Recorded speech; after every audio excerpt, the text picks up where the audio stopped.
Vamos entonces, capítulo 10.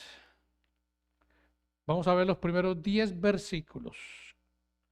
Libro de Hebreos, capítulo 10, versículos del 1 al 10. Y la palabra del Señor dice: porque la ley, teniendo la sombra de los bienes venideros, no la imagen misma de las cosas, nunca puede, por los mismos sacrificios que se ofrecen continuamente cada año, hacer perfectos a los que se acercan. De otra manera, cesarían de hacerse, pues los que tributan este culto, limpios una vez, no tendrían ya más conciencia de pecado.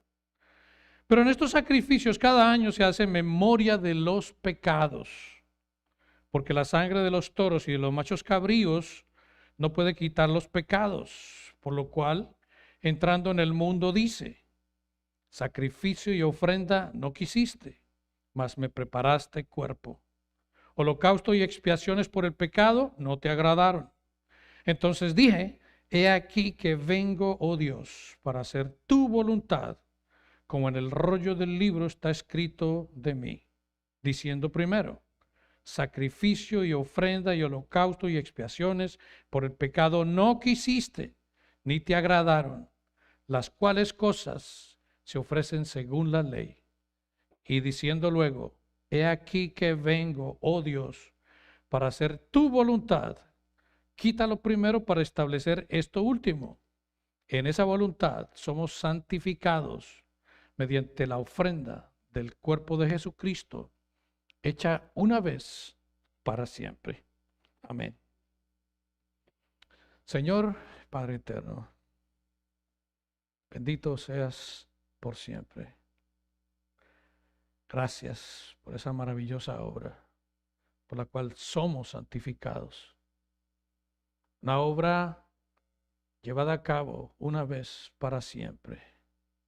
Gracias, Dios, que en esta tarde tu palabra, Señor, este texto nos haga entender la realidad de lo que significa tu evangelio, el evangelio de Cristo, el evangelio de salvación.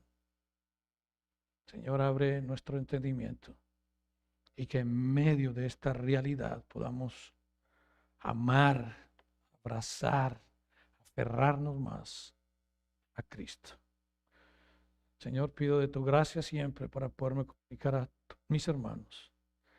Las palabras que salen de mi boca y los pensamientos de mi corazón sean agradables a ti, Señor mío y Dios mío. Sea en el nombre de Jesús que oramos.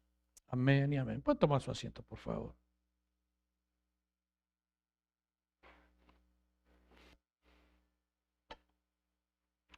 Como cristianos nos planteamos varias preguntas y la realidad es que la respuesta a estas preguntas es de suma importancia.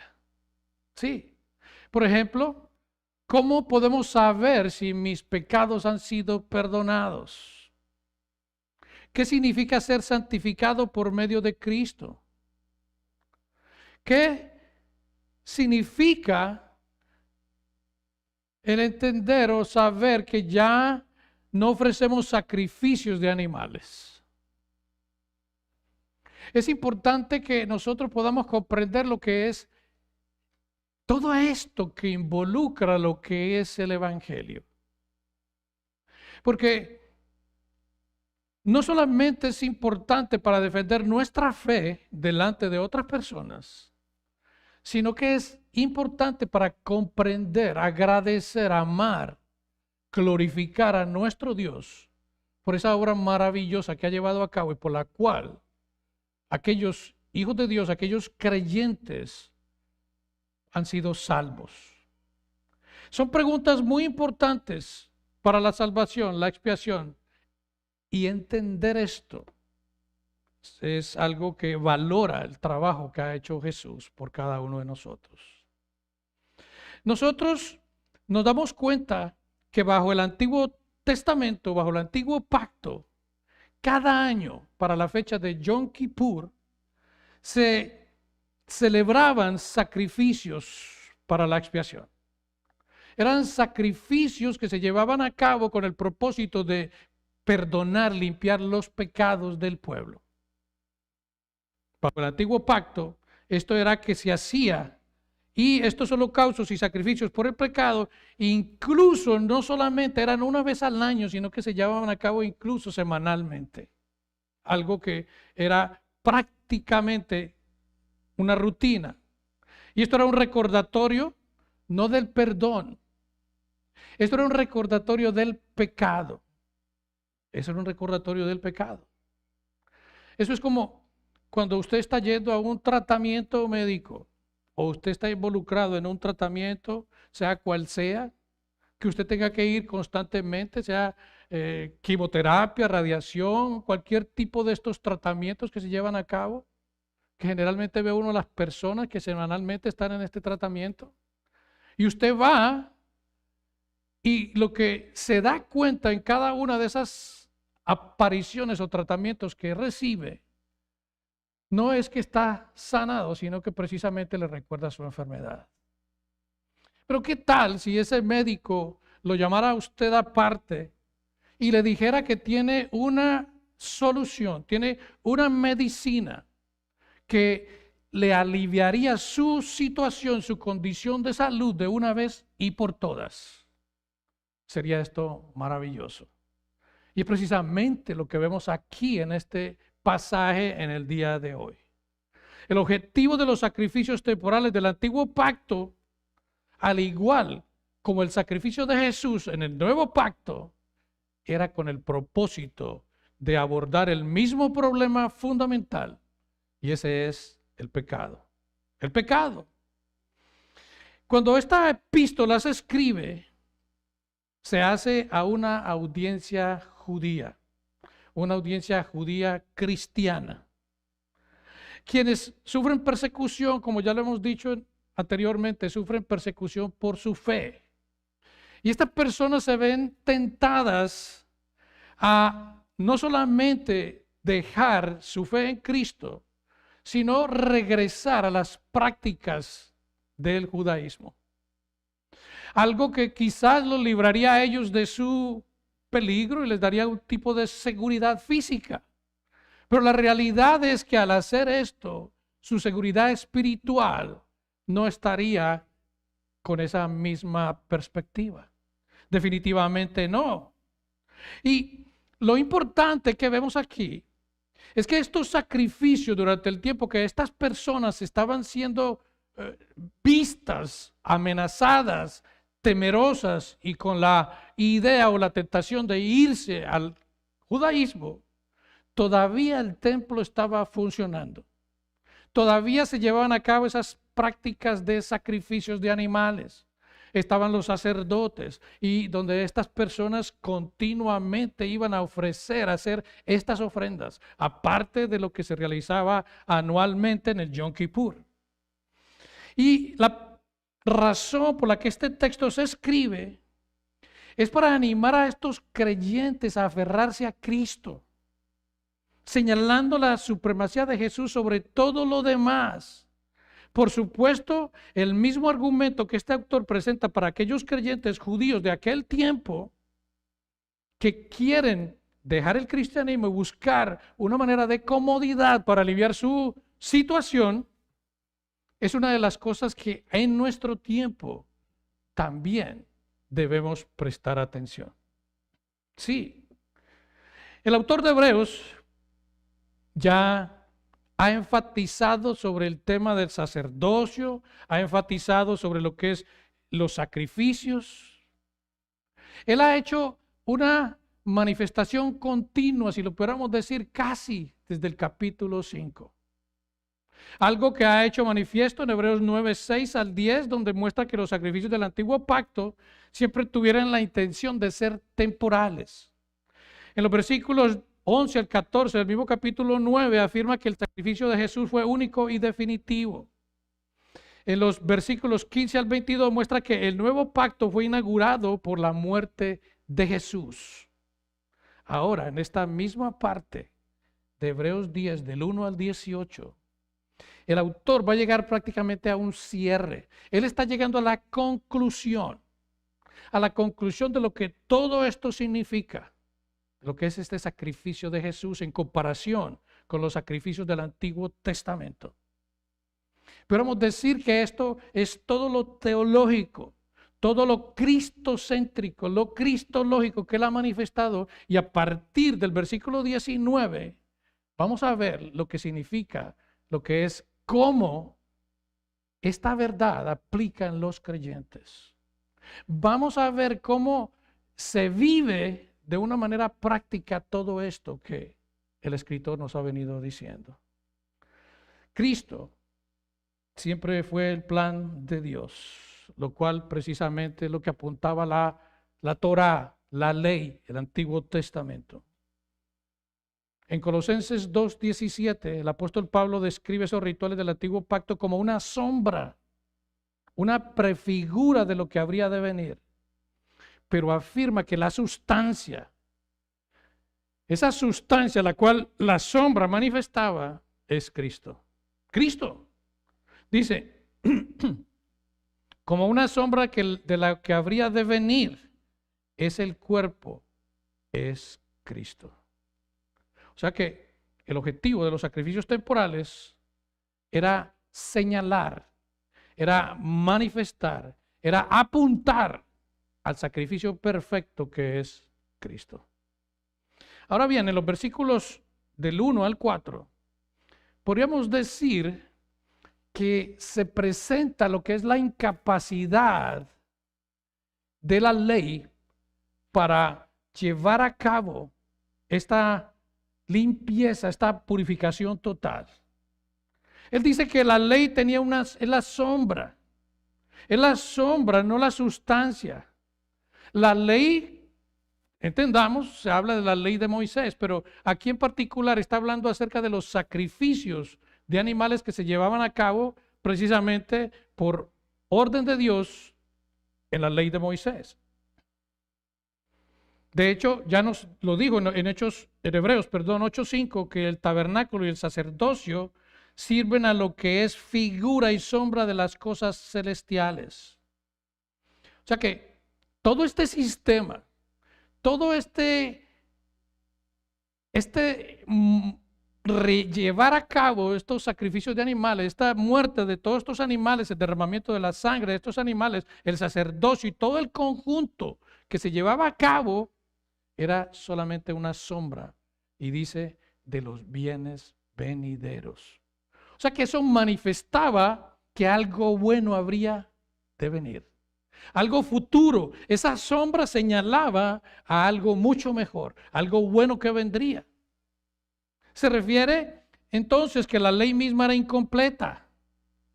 La ley prefiguraba algo, pero no era ese algo. La ley representaba algo, pero no era el algo en sí.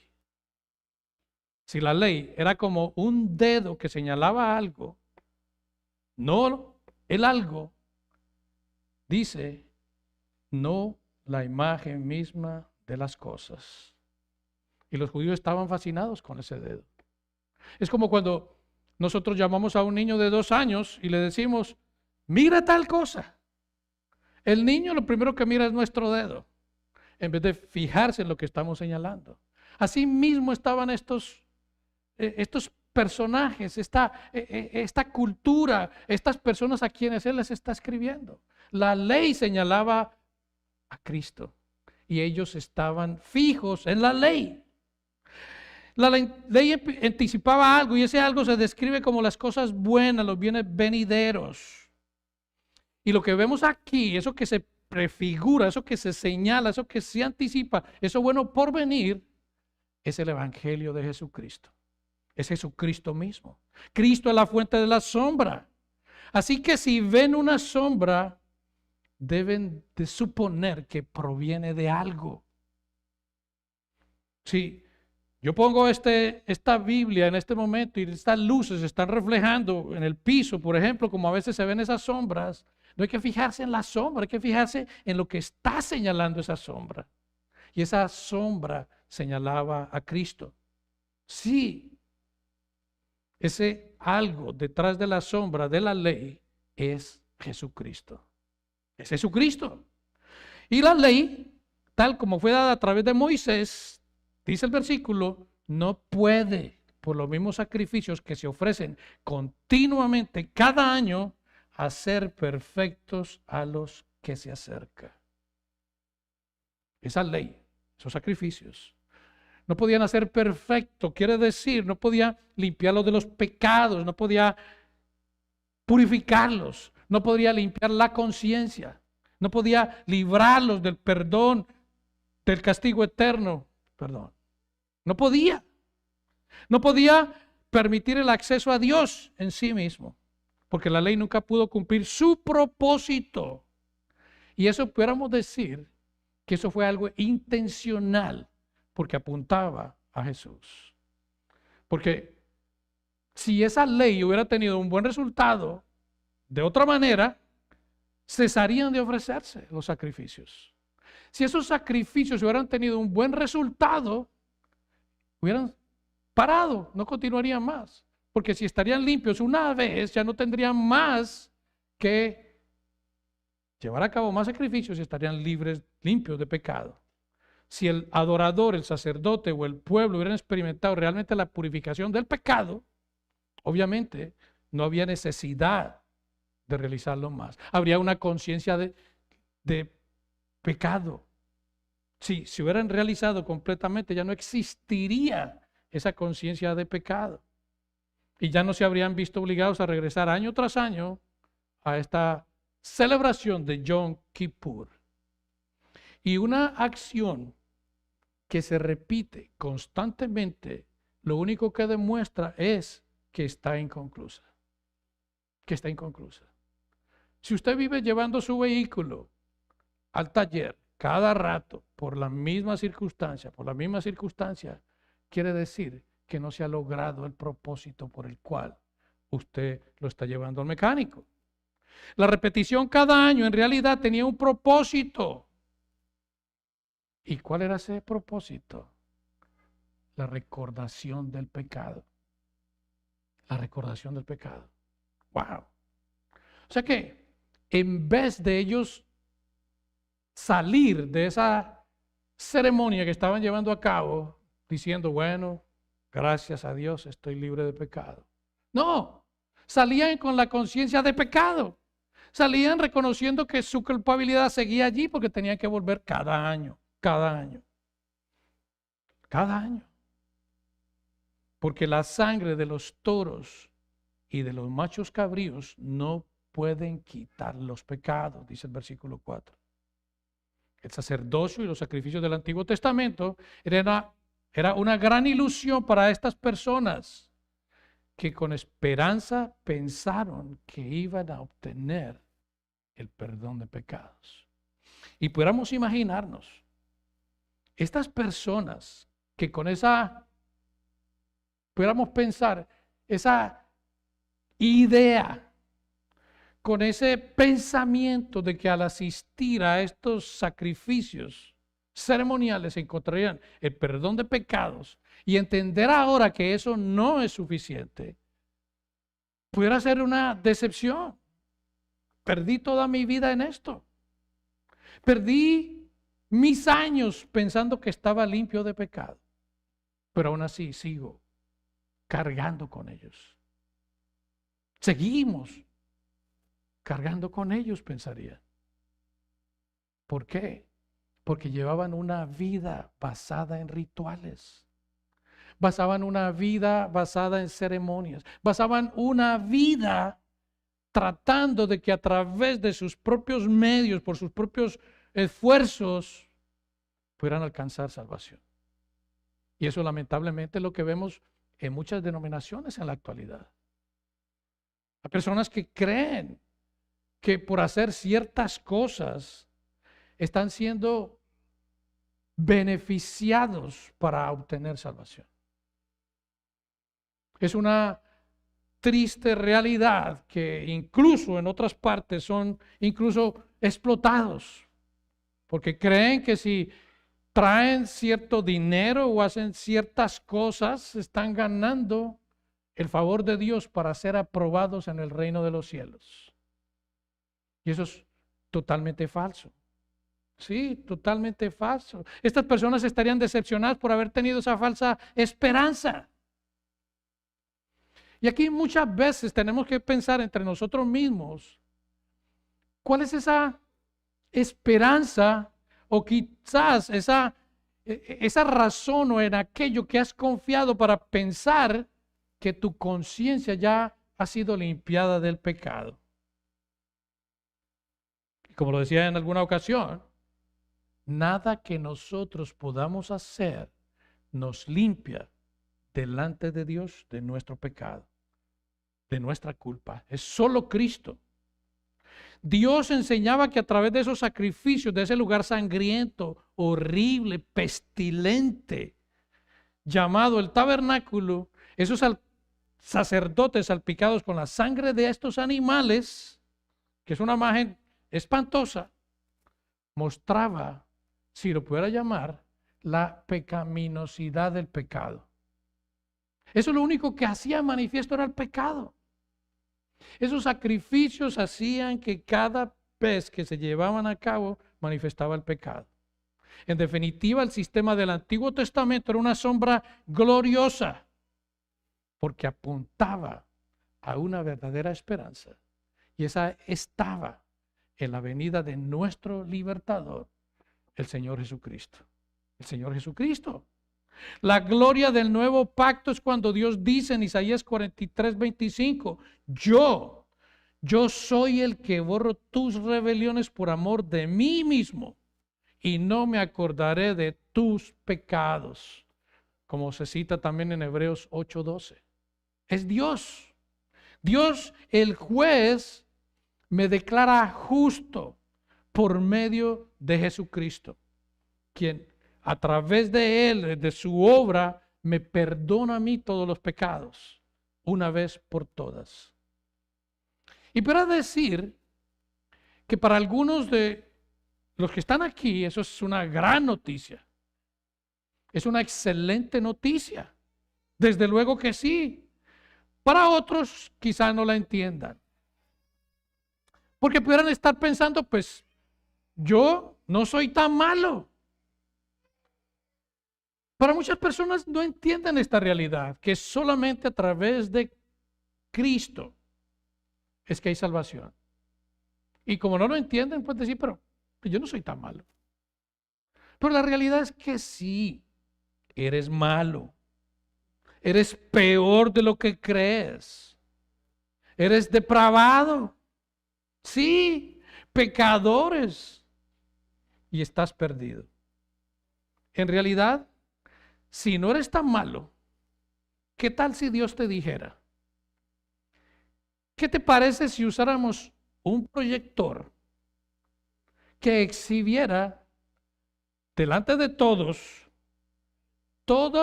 los pensamientos que tienes? ¿Qué tal si Dios dijera, vamos a proyectar todo aquello que has hecho y que nadie sabe?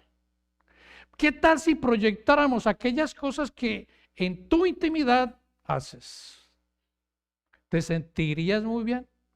¿Te sentirías en realidad que no estás tan mal? Pero si estás en Cristo, si verdaderamente has estado con Él, Dios dice, no me acordaré más de tus pecados. Wow. Pero hay una realidad, que acordarnos de nuestro pecado no es algo de lo cual podemos hacer fiesta. Como algunas personas, yo cuando estaba en el mundo, si viera lo que yo hacía. Y lo cuentan como con ese orgullo. No.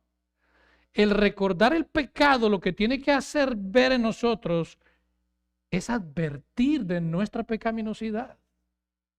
Claro, el recordar nuestro pecado nos mantiene humildes y dependientes de la gracia de Dios.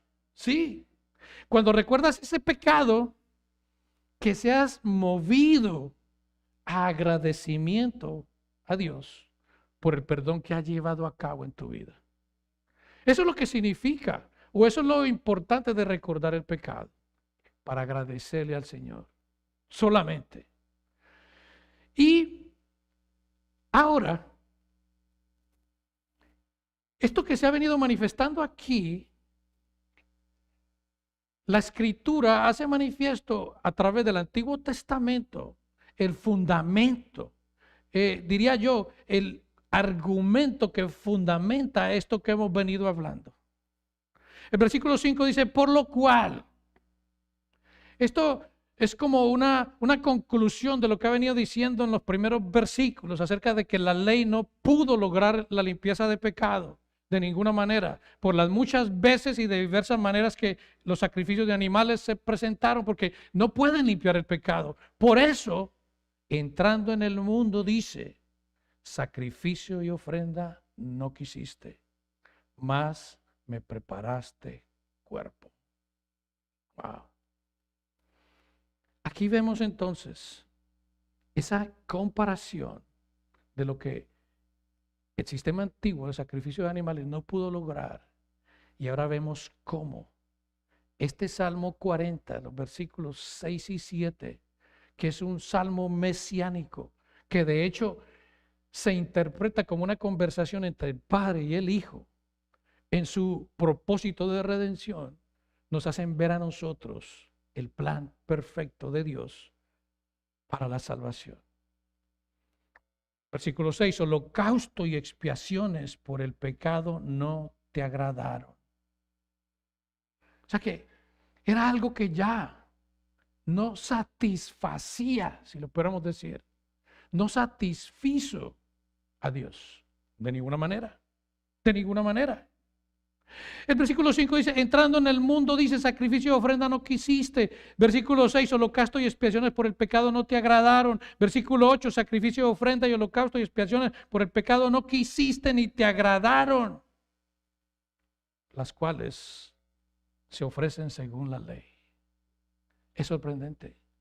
Dios mismo que instituyó esas leyes, esa ley de sacrificios, como una manera de expiar el pecado, Dios mismo dice que no le satisface.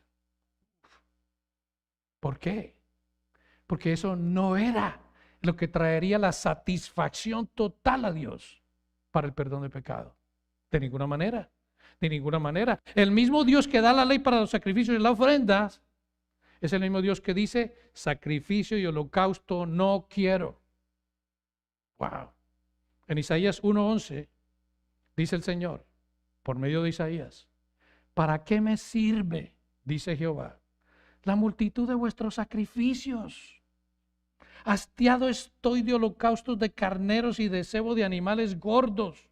No quiero sangre de bueyes, ni de ovejas, ni de machos cabríos. En el plan de Dios, desde un momento, Él lo hizo de una manera en que eso solamente apuntaría al verdadero sacrificio. Estos sacrificios nunca satisfacieron a Dios de ninguna manera. Y hay algo real. Cuando Saúl se sintió amenazado, sintió temor porque los amalecitas estaban llegando y probablemente él pensó que iba a ser muerto. Saúl estaba preocupado. ¿Y qué es lo que hace? Saúl asume el papel de sacerdote, ofrece sacrificios para de alguna manera obtener bendición del Señor para la batalla. Samuel el profeta no estaba allí. Y cuando llega Samuel le dice, ¿pero qué estás haciendo? Primera de Samuel 15:22. Y Samuel le dijo, ¿se complace Jehová tanto en los holocaustos y víctimas como en que se obedezca a las palabras de Jehová? Ciertamente, el obedecer es mejor que los sacrificios y el prestar atención que la grosura de los carneros. Y aquí vemos algo especial. Dios no se complace en sacrificios. Dios se complace en obediencia y se complace en un corazón contrito, en un corazón quebrantado. No haciendo cosas para tratar de minimizar nuestro pecado o nuestra conciencia o nuestra culpa. No. La lo mejor que podemos hacer, en vez de esas obras que en cierto sentido estamos trayendo como un sacrificio delante de Dios para calmar nuestra conciencia, lo que Dios quiere de nosotros es un corazón contrito, un corazón humillado, un corazón obediente a la palabra y que preste atención a ella. Sí, lo que Dios quiere de ustedes y de mí es un corazón obediente que lo conozca y lo ame. De cada uno de nosotros. Sacrificio y ofrenda y holocausto y expiaciones por el pecado no quisiste ni te agradaron. Estos sacrificios, desde luego, eran conforme a la ley. Dios los estipuló. Pero vuelvo y repito, y ese es el énfasis del escritor. La repetición que él utiliza es una repetición que es necesaria para que eso se grabe en los corazones, se grabe en la mente, se grabe en la mente. No es aquello que satisfaría al Señor, porque eran cosas temporales para dar paso a alguien mayor, a alguien superior, que entraría, que vendría a este mundo. Como dice Romanos 10:4, porque el fin de la ley es Cristo, para justicia a todo aquel que cree. Todos esos sacrificios, todo eso que la ley demandaba, tienen su fin en Cristo, en el sacrificio perfecto de Cristo. Cristo entra al mundo y en su entrada, encarnado en un ser humano real de carne, sangre y hueso, que Dios le había preparado. Dios lo había preparado para que llevara a cabo ese propósito. Eso es lo que me emociona a mí del Evangelio.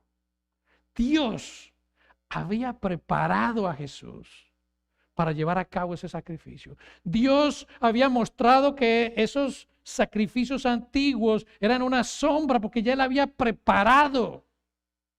Habría preparado cuerpo donde el Hijo de Dios, la segunda persona de la Trinidad, vendría a este mundo, se haría humano y en obediencia al Padre cumpliría ese propósito total para traer salvación a los pecadores. Jesús vino a someterse plena y completamente a esa gran misión de Dios, a cumplir cada mandamiento y a dar su vida en el Calvario por los pecadores. Wow. He aquí que vengo, oh Dios, para hacer tu voluntad, como en el rollo del libro está escrito de mí. Eso está escrito en el Antiguo Testamento. Es como si aquellas personas que están siendo amenazadas les dijera, pero si lean la Biblia, ahí está dicho. Ahí está dicho que Dios enviaría a alguien para suplantar, para eliminar, para abolir todos esos sacrificios que se llevaban a cabo en el Antiguo Testamento. La voluntad del Padre era enviar a Jesús para librar al pecador de la condenación. En Isaías 53:10, la Biblia de las Américas dice, pero quiso el Señor quebrantarle, sometiéndole a padecimiento. Cuando Él se entregue a sí mismo como una ofrenda de expiación, verá su descendencia, prolongará sus días y la voluntad del Señor en su mano prosperará. Y el versículo 11 dice, debido a la angustia de su alma, Él lo verá y quedará satisfecho. Este era el sacrificio que Dios quería. Este era el que lo satisfaría, este era el que lo haría satisfecho.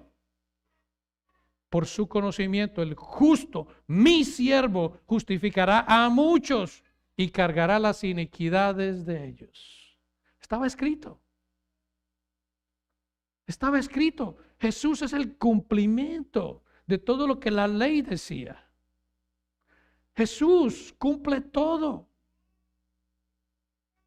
Y lo maravilloso de esto es que en el Salmo 47, en ese diálogo que se entiende que ese salmo significa, salmo mesiánico, está diciendo: he aquí vengo, oh Dios, para hacer tu voluntad. Uf. El Señor viene en ese cumplimiento de la misión que Dios le ha otorgado, en esa obediencia total al Padre. En la plenitud de los tiempos, el Hijo de Dios viene al mundo y dice: con gusto me entrego voluntariamente al plan de mi Padre para la redención de mi pueblo.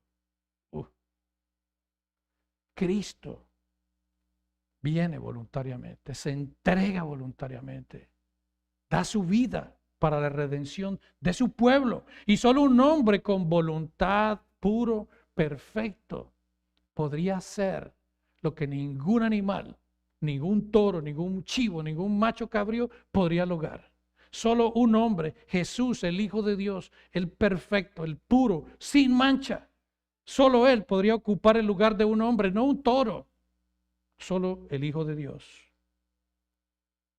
El Hijo de Dios perfecto, no pecador, no un pecador. Debe ser un hombre perfecto, porque solo un hombre perfecto podría absorber el castigo de Dios por los demás pecadores. El sacrificio tiene que ser totalmente inmaculado, irreprochable, para hacer el sacrificio perfecto por nuestros pecados. Tendría que serlo así. En Juan 6:38 dice el Señor: porque he descendido del cielo, no para hacer mi voluntad, sino la voluntad del que me envió.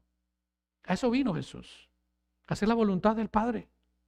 El versículo 39 dice: y esta es la voluntad del Padre, el que me envió, que todo lo que me diere no pierda yo nada, sino que lo resucite en el día postrero.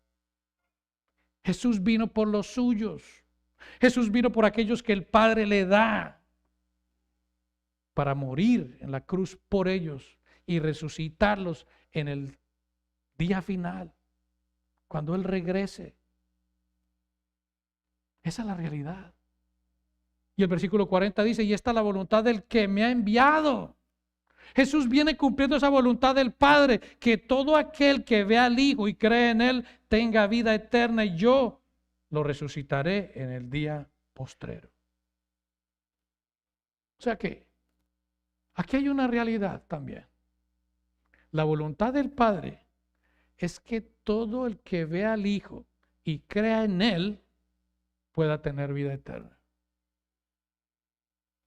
Y esa es la pregunta de siempre. ¿Has visto a Cristo? ¿Has creído en Cristo? Porque esa es la única realidad que te puede dar vida eterna. Ese es el énfasis. Y esa, pudiera decir yo, es una de las nostalgias. O pudiéramos decir que es la razón por la que muchas veces pudiéramos decir que quisiéramos que el Señor todavía no llegue, porque queremos que personas, nuestros seres queridos, aquellos que aún no están en Cristo, puedan ver a Jesús, puedan creer en Él, puedan abrazarlo a Él, para que puedan tener vida eterna. Dice: y yo lo resucitaré en el día postrero. O sea que esto, si tú no eres creyente, no es para ti. Si no eres creyente, esto que dice aquí el Señor Jesucristo no es para ti. No te va a dar vida eterna, ni te resucitará en el día postrero, pero para condenación, no para glorificación. Esa es la realidad. Cuando Jesús entra en la historia humana, el viejo pacto queda abolido, queda anulado, lo viejo queda invalidado, es obsoleto, es terminado. Dios, al enviar a Jesús, Jesús entra, hace inauguración del nuevo pacto y elimina todos aquellos sacrificios continuos del antiguo pacto. No hay más, queda cancelado. Quita lo primero para establecer esto último. Lo quita, lo elimina, lo termina. Pero entonces, si lo nuevo ha llegado, si lo nuevo anula lo anterior, ¿por qué seguir en lo antiguo? ¿Por qué seguir en lo antiguo? Y esto, puedo yo decir que muchas veces aplica en nuestra vida cristiana. Ya lo nuevo ha llegado. Ya tenemos todo aquello necesario en Cristo. Ya hemos sido receptores de esa gracia de Dios. Pero entonces, ¿cuál es la necesidad de seguir en ciertas otras cosas? De seguir siendo practicantes de cosas que ya son pasado. Si ya has sido limpio de tus pecados, ¿por qué seguir coqueteando con ciertas cosas del pasado? ¿Por qué seguir añorando aquello que ya está dejado atrás? ¿Por qué seguir quizás queriendo tener algún vistazo de aquello que dejaste ya atrás? Si lo nuevo está aquí, lo nuevo está aquí. Jesús viene al mundo y muere alrededor del año 33, pudiéramos decir, después de Cristo. Pero diríamos que hay aproximadamente cerca de 4 décadas, 37 años para ser más precisos, en que se siguieron llevando a cabo estos sacrificios. Sí, continuaron de una manera inútil y sin sentido. Porque ya el sacrificio supremo, Cristo ya había llegado, ya se había realizado. Jesús muere ofreciendo su vida como sacrificio por el pecado, como el Cordero de Dios.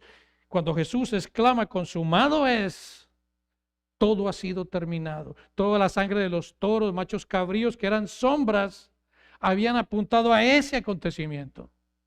A ese acontecimiento precisamente. Mas, sin embargo, los sacrificios continuaron durante estas décadas. Pero Dios eventualmente quita lo primero. Quita eso. Cuando vemos que a través de Tito, el general romano, hijo de Vespasiano, destruiría el templo, no podemos ver esto como un acontecimiento, diría yo, de acto de estos líderes romanos. Esto es un acontecimiento teológico. Esto es un acontecimiento llevado a cabo por Dios para terminar total y definitivamente con esos sacrificios. Definitivamente. Sí, sí. Lo antiguo queda terminado. Esos antiguos sacrificios repetidos siempre apuntaban a la realidad última, vuelvo y digo. Y era el sacrificio perfecto, final, único, conclusivo, una sola vez y para siempre de Jesucristo. Solamente.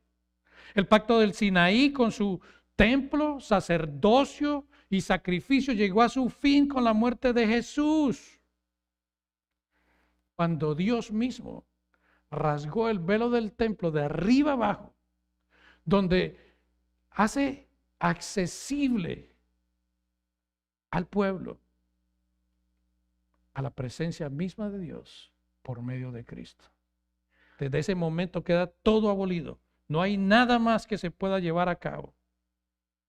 La obra de Jesús está completada. Es perfecta. Un sumo sacerdote perfecto. El Hijo de Dios perfecto. Sí. Una salvación perfecta. Y al final, Dios nos limpia, nos purifica a nosotros. Solamente por esa obra. La obra de Jesús en la cruz y no la nuestra. No la nuestra. Tanto así que en esa misma obra Dios lo exalta. Dios lo exalta hasta lo sumo, como dice Filipenses 2:8. Y estando en la condición de hombre, Jesús se humilló a lo sumo, haciéndose obediente hasta la muerte y muerte de cruz. Y el versículo 9 dice, por lo cual Dios también lo exaltó hasta lo sumo. Y le dio un nombre que es por sobre todo nombre, para que en el nombre de Jesús se doble toda rodilla, la que está en los cielos, en la tierra y debajo de la tierra, y que toda lengua confiese que Jesucristo es el Señor, para la gloria de Dios. Dios lo exaltó. En esa voluntad, la voluntad de Dios cumplida en la obediencia de Jesús, nosotros somos santificados. Este es el punto que este pasaje nos muestra. En esa voluntad, en la obediencia de Cristo, en llevar a cabo esa obra perfecta, su voluntad, no la nuestra, somos santificados mediante la ofrenda del cuerpo de Jesús, hecha una vez y para siempre. Jesús cumplió perfectamente, a cabalidad, todo lo que Dios le había ordenado hacer. Jesús lo hizo. Sí. En una perfecta obediencia y ofrenda en sacrificio de su cuerpo. En contraste con aquellas ofrendas que se llevaban a cabo en el Antiguo Testamento. Jesús la entrega a su cuerpo de una manera suprema. La persona suprema ha sido ofrecida. Y esa es su misma sangre, su propia vida, derramada en la cruz por el pecado. Y esta es la esencia del Evangelio. Cuando se habla de cruz, cuando se habla de sangre, cuando se habla de la muerte expiatoria de Jesús, cuando se habla de la muerte sacrificial de Jesús, todo esto quiere decir que es Jesús dando su vida, colgado en esa cruz, para el perdón de los pecados. Eso es maravilloso. Dios satisface sus propias demandas de justicia. Dios satisface su propia ira enviando a su Hijo. Dios satisface su misma ira enviando a Dios, la segunda persona de la Trinidad. Eso es asombroso. Dios lo hace todo. Dios, únicamente Dios. Mediante la ofrenda del cuerpo de Jesús hemos sido santificados. Ahí está todo. Ese era el propósito. La ofrenda de Jesús. Por medio de ella hemos sido santificados. Y note que dice que es un hecho ya realizado. Está en pretérito pasado. Hemos sido ya santificados. O sea que significa que esto está completo. Está completo. Pero aquí hay una pregunta. ¿Alguien podría decir que está santificado ya de una vez y por todas? Si alguien levanta la mano, eso es evidencia de que no lo está. Definitivamente no. No lo ha sido. Cuando hablamos de esta santificación que está manifestándose aquí, no se refiere a esa obra progresiva en que vamos siendo santificados, de la que habla, por ejemplo, Hebreos 12:14, seguir la paz con todos y la santidad sin la cual nadie verá al Señor. Esto no se refiere a nuestra santidad personal, se refiere a algo diferente. Se refiere a lo que, si lo ponemos en el vocabulario y contexto que está hablando, sea aquí, se refiere a la purificación, se refiere al perdón de pecados. O sea que en el sacrificio perfecto de Jesús, hecho una vez y por siempre, hemos sido limpiados de nuestro pecado. Hemos sido limpiados, hemos sido purificados, hemos sido hechos perfectos. Que esta perfección quiere decir que hemos sido eliminados de nuestro pecado. No que alcancemos perfección, porque no la alcanzaremos nunca aquí en la tierra. Es purificación. Estamos hablando en términos del Antiguo Testamento a estas personas. Hebreos 9:14 dice, cuánto más la sangre de Cristo, el cual mediante el Espíritu eterno se ofreció a sí mismo sin mancha a Dios, limpiará vuestras conciencias de obras muertas para que sirváis al Dios vivo. Hemos sido santificados. Y esto debería producir un fuerte amén. Hemos sido limpiados del pecado por la obra perfecta de Jesús. En un solo acto fuimos soberanamente apartados para Dios. Somos posesión de Él. Le pertenecemos. Dios nos purifica de nuestros pecados, nos limpia nuestras conciencias y nos aparta para que nosotros podamos adorarlo, para que nosotros podamos servirlo y para que tengamos acceso a Él. ¡Wow! Esto es lo más grande que nosotros podemos recibir. Y todo por medio de Cristo. Esto ha sucedido una vez y para siempre. Sí. Dice, una vez para siempre. Ya se realizó mediante la ofrenda del cuerpo de Cristo. ¿Significa entonces esto? Que tus pecados, si estás en Cristo, has sido purificado. Has sido purificado ya de una vez por siempre. Tus pecados han sido perdonados una vez y para siempre. Lo que significa que nunca estarás excluido de la presencia del Padre. Eso es una noticia maravillosa. Maravillosa. Es una declaración contundente. Pero esto no significa que nunca más vas a pecar. Esto no significa que nunca más vas a caer. Esto no significa que nunca más vas a fallar. Esto no significa que nunca más te vas a irritar cuando un carro se te atraviese en medio del camino. Esto no significa que en algún momento, de alguna manera, te vas a mirar con envidia a quienes tienen algo que tú quisieras tener o que te hace falta. Definitivamente no. Porque esto no implica que los creyentes ya no necesitan obedecer tampoco la voluntad de Dios porque ya Jesús la obedeció. No. Eso significa que nosotros hemos sido santificados en el sentido que nuestros pecados son perdonados de forma definitiva y para siempre por el sacrificio perfecto de Jesús, pero al mismo tiempo continuamos luchando con el pecado. Continuamos luchando con el pecado. Mientras estemos aquí en la tierra, mientras vivamos en este lado de la gloria, continuaremos luchando con el pecado. Esa es una gran realidad. Y gradual y progresivamente, nosotros, por nuestra parte, por ese querer, ese poder que da Dios por medio de su Espíritu Santo, caminamos gradualmente pareciéndonos cada día más a Jesús. Esa es nuestra función.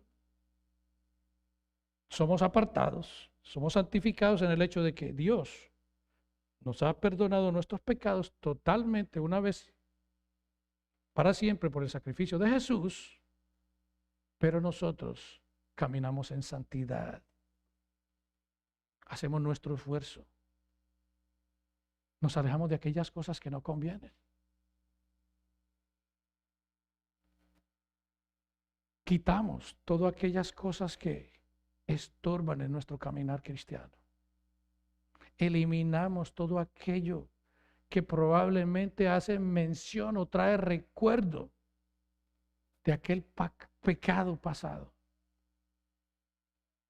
Es una realidad. Hay personas que, pudiéramos decir, como en el Antiguo Testamento, aún mantienen su anatema. Recuerdos de aquellas cosas que quizás son aquellas que más disfrutaban en su mundo de pecado.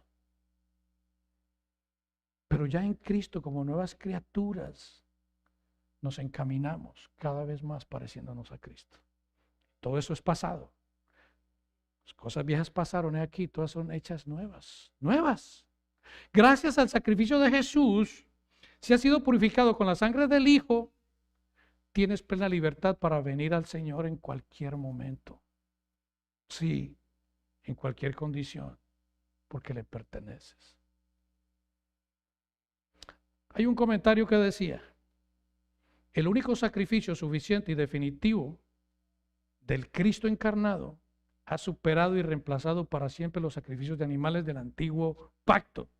Solo este sacrificio puede santificarnos, es decir, limpiarnos completamente del pecado y por lo tanto cumplir el propósito salvador de Dios. Solo Cristo, nada más. En conclusión entonces, La voluntad de Dios era que su Hijo entregara su vida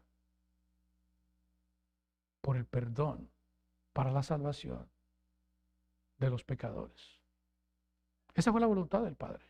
Ese fue el propósito de Cristo venir acá. Esa es la razón por la que Él vino y habitó en medio nuestro.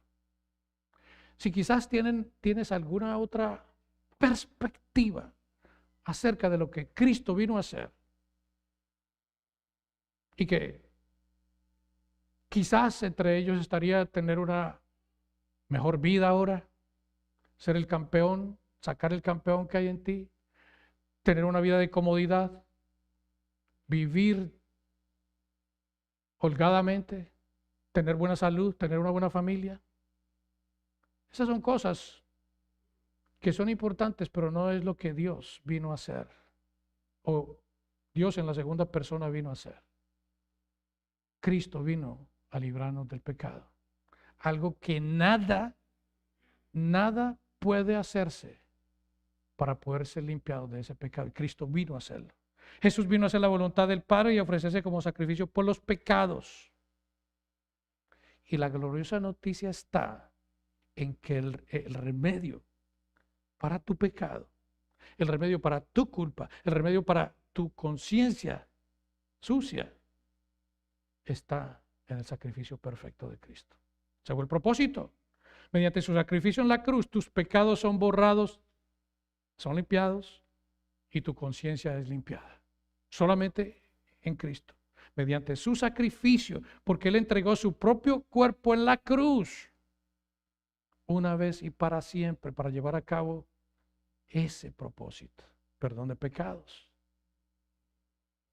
Tal vez algunos de ustedes se encuentren bajo pecado, sintiendo culpa, quizás sintiéndose martillados por aquello malo que están haciendo. Es posible, sí. Y pudieran estar sintiendo como si estuvieran hundidos en la miseria. ¿Y saben qué? En última instancia, eso los llevará a la tumba. Es una realidad. La solución es acercarse a Jesús, acercarse a Cristo, aquel que quitó el pecado una vez por todas, para que seas perdonado, para que seas limpiado, seas purificado. Confía en Cristo, porque solo en Él hay salvación. Solo en Él hay salvación. Dios no quiere de nosotros sacrificios ni ofrendas, sino que Él quiere un corazón quebrantado, un corazón contrito, un corazón humillado delante de Él, que reconozca verdaderamente el pecado, que reconozca que no hay ningún otro medio para poder alcanzar su perdón, sino que solamente por medio de su obra en la cruz. Solamente por allí, por ese medio, necesitamos a Jesús, que es el sacrificio perfecto hecho por aquellos que ponen su fe en Él. Sí, quien toma nuestro lugar y paga la pena por nuestros pecados. El deseo más grande es que ames al Señor, que te entregues a Él, que vengas a Él, que confíes en Él, que pongas tus pecados, que pongas tus circunstancias, que pongas tus debilidades, que pongas tus tentaciones, que pongas tus problemas en Él, que pongas tu vida en Él. Espero que Él sea la persona más importante en tu vida, porque nadie más podrá hacer algo tan valioso como lo que Él ya ha hecho. Nadie más, nadie más, nadie hará lo que ya Jesús ha hecho por la humanidad en la cruz. Así que aferrémonos a Él. Como creyentes, abracemos esta gran verdad. Alabemos, glorifiquemos a Dios por lo que ya ha hecho al enviar a su Hijo, hacerse hombre, humillarse, y da la vida por nosotros, por los creyentes. Y si no eres cristiano, si en realidad no has entendido esta realidad, abre tu corazón para que puedas apreciar la grandeza de lo que esto significa. El futuro eterno está allí. Abraza a Cristo. Abrázalo. Amén. Oramos.